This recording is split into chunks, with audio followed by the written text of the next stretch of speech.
Hey all, today we are going over Phoenix, the Untold Story, #1. Now this book is important from the fact that this essentially not reintroduced, but kind of gave everyone a different look at how initially the X team at this time wanted to end the Dark Phoenix saga. Now the Dark Phoenix saga really did end in Uncanny X-Men 137 from, I believe it was June 1980, I think something like that. We went over it, so I'll leave a card up here so you guys can check it out at your convenience. But I appreciate that they let this as it's featuring the original, uncensored, never before published conclusion to the Phoenix Saga. And there's a lot of extra goodies in this, so this may be a little bit of a deep dive. But before we go over the book, the first thing I want to say is I looked, and guys, we have hit 900 community members on this channel. Now, I just want to say thank you to everyone. That means a lot. I love this community that we've built on this channel. The way that we're able to talk about what we like, what we don't like in both positive and constructive criticism manners without any lashing out, and just be able to celebrate this medium that has defined a lot of our childhoods and has helped us to be the people that we are now. So thank you so much, y'all. I can't wait to see where we go in the future. And with that, that's why this comic's going to kind of be a deep dive, because there was a lot of added goodies. So I think just for the heck of it, because I appreciate y'all, and let's talk more about X-Men. Let's talk about all these awesome little extras that were added into this book. When you open it up, the print date on this, so the original one, as I said, I think it was June 1980. They released this April 1984. Now, since we've already gone over 137, I don't want to tread over familiar territory already, so we may skip over the parts that we know. But here, I like how they use the little Star Trek reference, because if you remember, the early X-Men had a lot of Star Trek reference. Like if you remember when they first introduced the Shi'ar, which issue that was, I don't remember. I believe we've gone over it. But the bridge of the Shi'ar thing looks like the OG Enterprise. Not bloody A, B, C, or D, but the original 1701. And they actually even had like the yellow shirts. And I'm glad that they kind of developed that, because that was just a little too much on the nose. But I say all that to say this, because I just love how it says, "She's dead, Jim."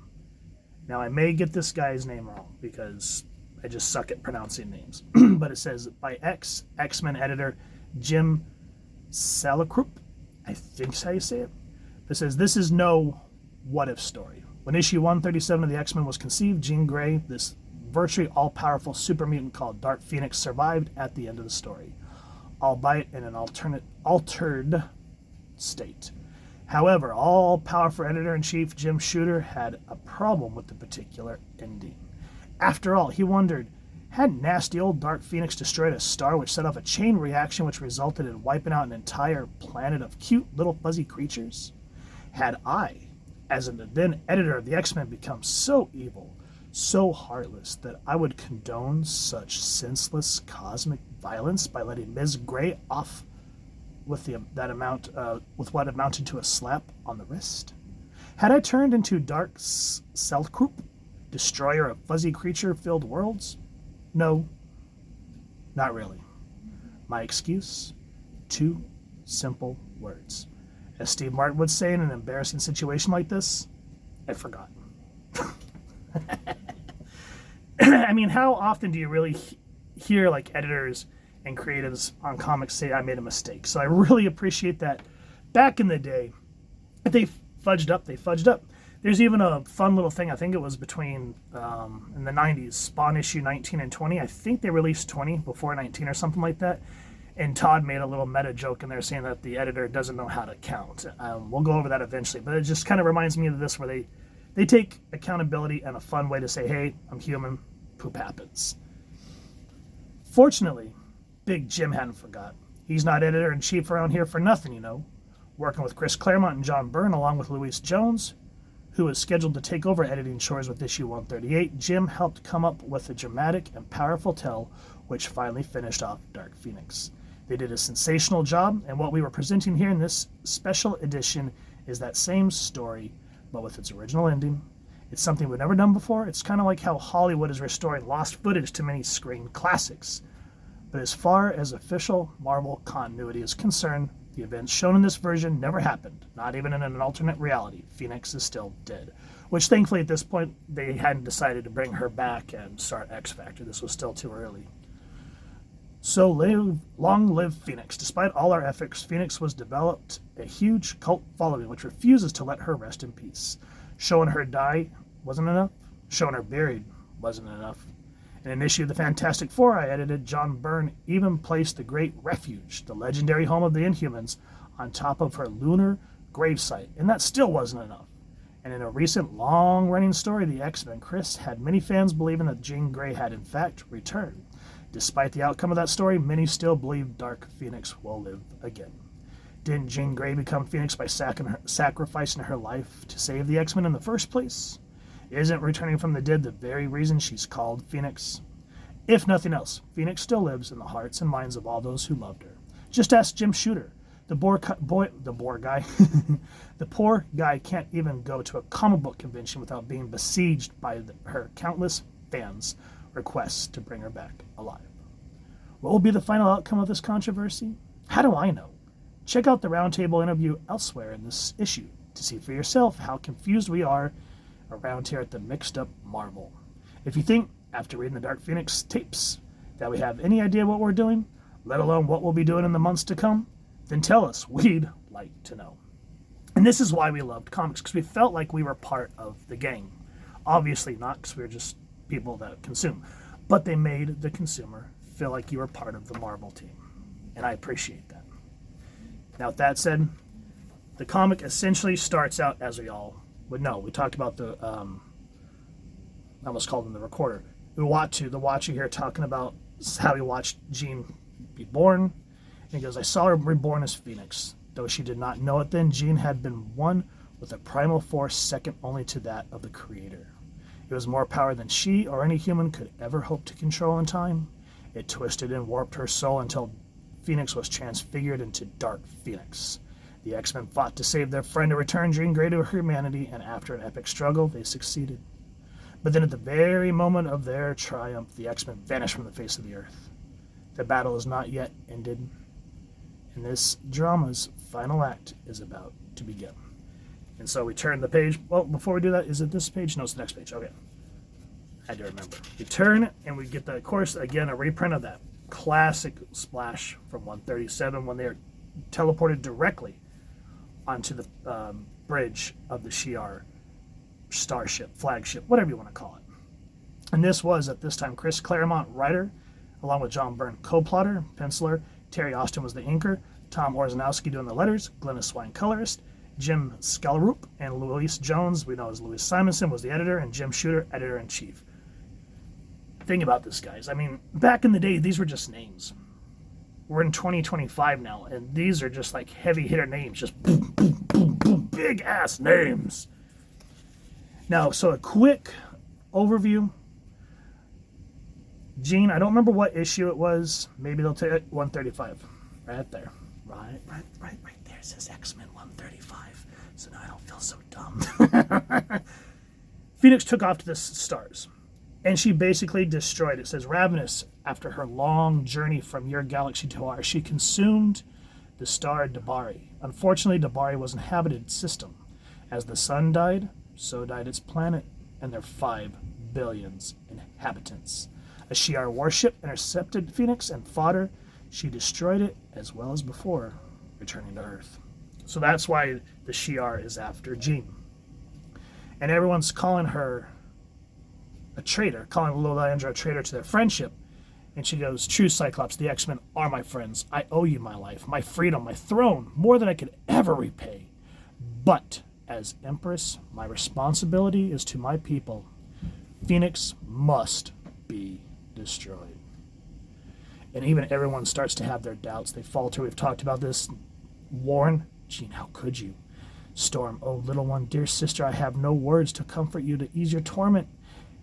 And if what Gladiator says is true, part of me does not wish to forgive me, Jean. And so what happens in the way Xavier's kind of able to sort things, essentially, is he calls out, I have no idea what it means, but he says, Jean Grey Aren Haller, I think is how you pronounce it. He goes, I challenge you to a challenge of honor. And so the Lander's like, oh, thank you, Charles, for thinking of something. But the Skrulls and the Kree are like, wait a minute, we demand justice in this. So she has to clear it with everybody. And she goes, okay, your gambit was successful, Charles. I accept your challenge. I will give you guys the evening to rest and get ready for the next day. So everyone has to kind of have this self-reflection. Jean's just thinking, the time's come to pay the price. God, merciful God, help me. Give me strength. Logan's not sure what to do. He goes, if I die, well, I've never been scared of death. Kurt's not 100% sure what to do. Colossus, Storm, everyone is conflicted because this is a person that they love and know, but they know what lies within her. And so to kind of skip over what we've already essentially gone over, the battle ensues on the blue side of the moon. The X-Men begin to start getting taken down. And I will say, just to kind of really go over it, is I love when Logan accidentally falls into the Watcher's home. He goes, I am the Watcher. This is my domicile. You're not welcome here, Wolverine. I'm getting tired of being bounced around like around the likes of this bub. You want to make something of it? Very well. If words will not persuade you, let actions take their place. And all of a sudden, he's just boom, boom, boom, boom. I am pledged never to interfere in the lives and affairs of the beings whom I observe. However, I am permitted to maintain the sanctity of my home. Without a thought, X-Man, I could hurl you into your world's primal past or into the farthest reaches of the future. Return here at your own risk, Wolverine. You will not be warned a second time. And Logan's just like, bub, you got one heck of a way to say no trespassing, but I get the message. I just love that. So the Watchers, even though they seem impassive, they are a force to be reckoned with in the Marvel universe. Beautiful, beautiful artwork by this art team. The fight between Colossus and Gladiator, but we're not here to talk about that. We are here to talk about towards the end of the battle, where all the X-Men at this point have been taken down, and it is just Cyclops and Jean. Now, if memory serves correctly, at 137, Cyclops essentially gets zapped, and Jean loses her slip on the Phoenix. Xavier sends a mind command to all the other X-Men to wake up to intercede to say that Dark Phoenix is back, and that's when, after Colossus finally knocks some sense into her, she grabs Cyclops and she sacrifices herself, and that's how we know how 137 ended. Here, battle ensues, and this is where things start to get different. As they make their last stand, they find themselves remembering the day they first met so long ago, so far away. They remember all that happened since, good times and bad, and dreams of what they might have been. Once upon a time, there was a woman named Jean Grey and a man named Scott Summers. They were young, they were in love, and they were heroes. And so it's just, I feel like even if they decided not to kill Jean, if they both would have been killed right there, that would have been a great ending right there. But then it goes, Majestrix, is it over? And then we open up to Return to the Ashes. Time passes, the combatants are returned to the Landra starship, and their wounds are seen to. Despite the elemental ferocity of the battle, only 2 lives were lost, the Kree and Skrull. Observers, true to their heritage, they slew each other. And so what they decide to do, they lost. But rather than completely obliterating Jean, Elandra says we need to purge Phoenix from Jean Grey's body. But in doing so, I'm essentially giving her a lobotomy. She'll no longer be able to have her powers. She will just be a mere mortal. And Logan says, well, why don't you just gouge your eyes out while you're at it? She'll be as good as blind, deaf, dumb, retarded, paralyzed, you name it, she'll be better off dead. I'm not letting you do this. Wolverine, we tried, we fell. Summer, she loves you. She died for you, man. Are you just going to let this happen? We can stop it. Scott, please. We gave our word, Wolverine. And so essentially, Jean's kind of left in a comatose state at the end of the book. We don't know what her future holds at this point.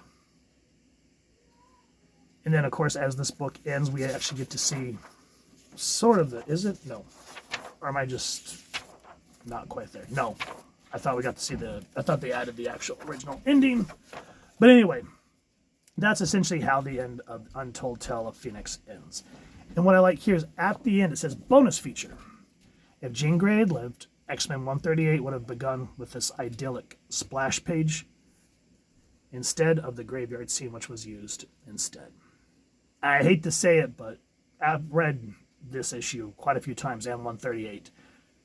This had a lot more hit and really kind of set off to what Claremont wanted to do, kind of adding a new X-Men, letting it cycle instead of it kind of just stagnating. So with Jean coming back, beautiful as this is, and it would have been a happy ending, this adds more drama. Now, with all that said, there is a roundtable discussion, as they said, and it is lengthy. So I'm not going to read the whole damn thing because I don't want to bore you guys to tears. But it's basically a candid conversation between John Byrne, Jim Shooter, Jim Scarupi, Chris Claremont, and Louise Simonson, and Terry Austin. And I love as we go through this, we get little bits of what amounted to the Dark Phoenix saga.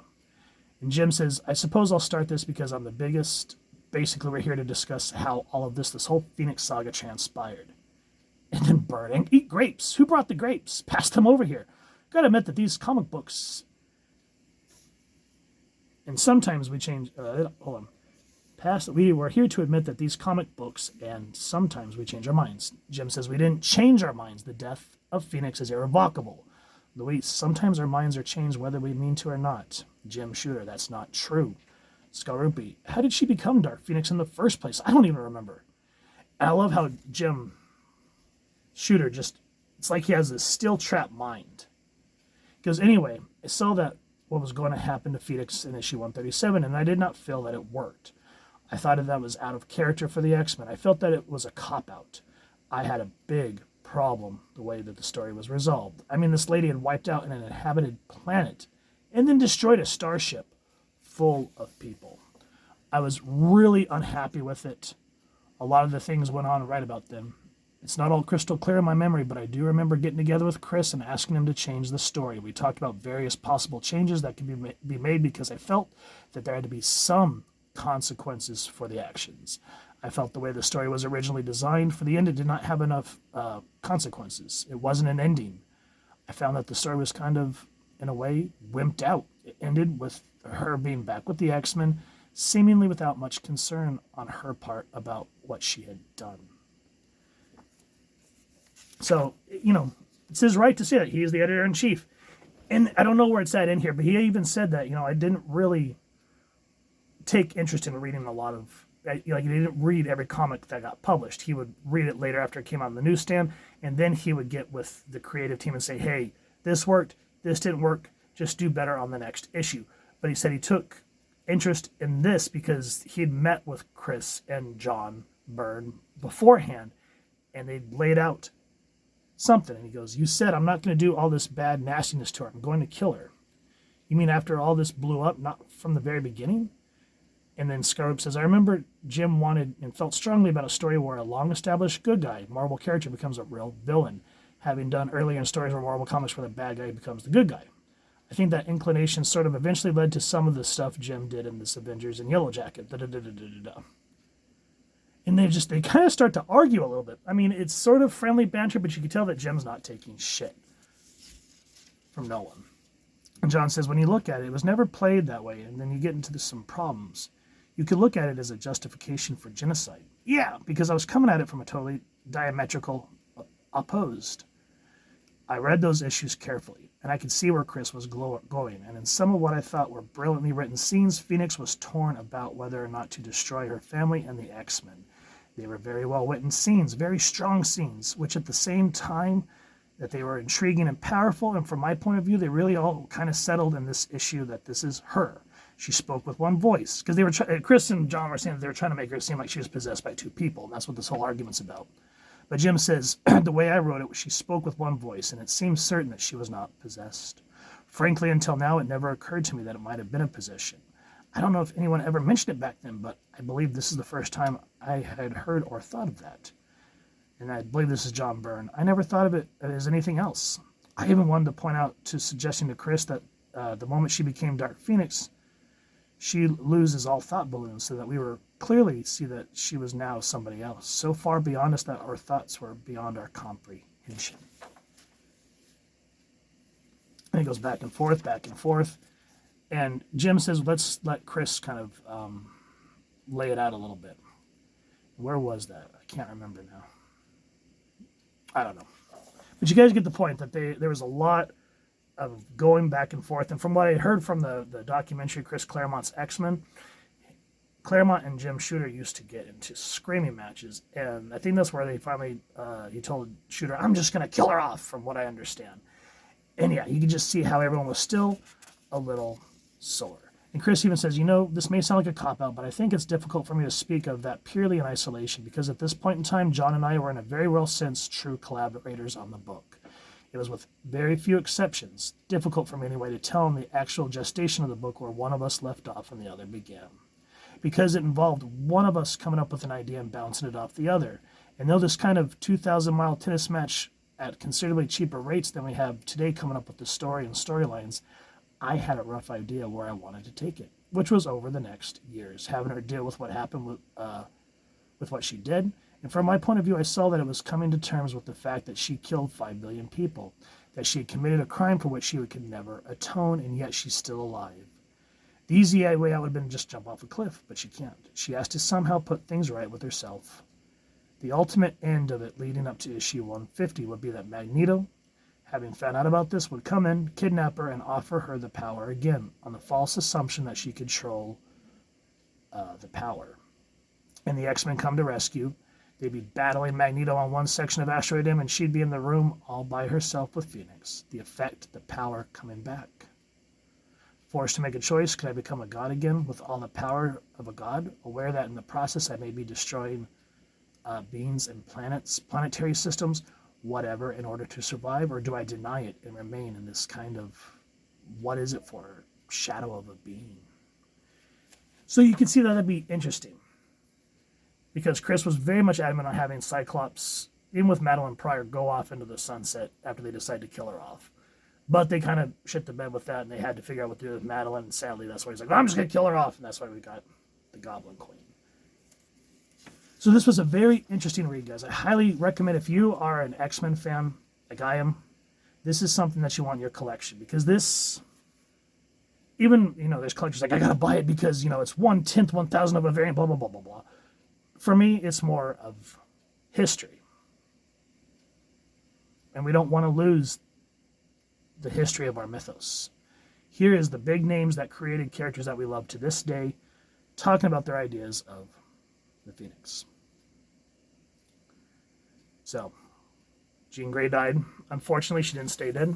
I really feel like Marvel kind of got a little too short-sighted there, because when she was dead and Chris was moving all the characters around, it made the books interesting. And yes, even though they brought everyone back in 275 and then they made the other X book and things for a while were cool, you can only stay stagnant one way for so long. And that's where a lot of people like the idea of Krakoa, which I understand. The first half of Hickman's, the House of X and Powers of 10, interesting. But the fact that they continue to take away the dream of Xavier, of humans and mutants coexisting peacefully in harmony, that's what kind of killed that for me. Because even in the Age of Apocalypse, people in the 90s, from what I understand, I was a kid at the time, so I didn't read message boards, but from what I understand, people vehemently hated it. But if you go back and read it, it still felt like the X-Men. Yes, they're different. People had different ideas. But at the core of it, Magneto, even though more bitter and embattled, still wanted to create a world where humans and mutants could coexist without the threat of apocalypse. And that's where House of X missed the mark on that. And that's why I love this book, because even though all the changes that Claremont, Byrne, Cockrum, everyone that worked on the book did, it still felt like X-Men. Even when Xavier was gone, Cyclops was gone, and it was just them in the Outback, Storm still did her best to adhere to the teachings of Charles Xavier and what the X-Men stood for. So with that said, guys, thank you for kind of hanging with me on this long run. I just want to say thank you so much for this community that we're building. You guys rock, and I can't wait to talk to y'all about this book down in the comments. If you've enjoyed what you've seen, please first and foremost support your local comic shop or wherever it is like to get your action figures and comics, and grab this book. If you've enjoyed this review, really would appreciate if you take a moment to like, share, and subscribe. Helps the channel more than you could possibly know. And we love for y'all to join us in our conversations. And if you won't mind hitting that fancy little Phoenix bell, Next, subscribe. That was when we continue to upload content. You guys get notified. Come to the channel. I love talking with you all and hearing your thoughts and feedback down in the comments or the socials, which I'll make sure to leave the links down in the description. So with all that said, hope you all continue to have an absolutely amazing day reading, and happy hunting, everyone.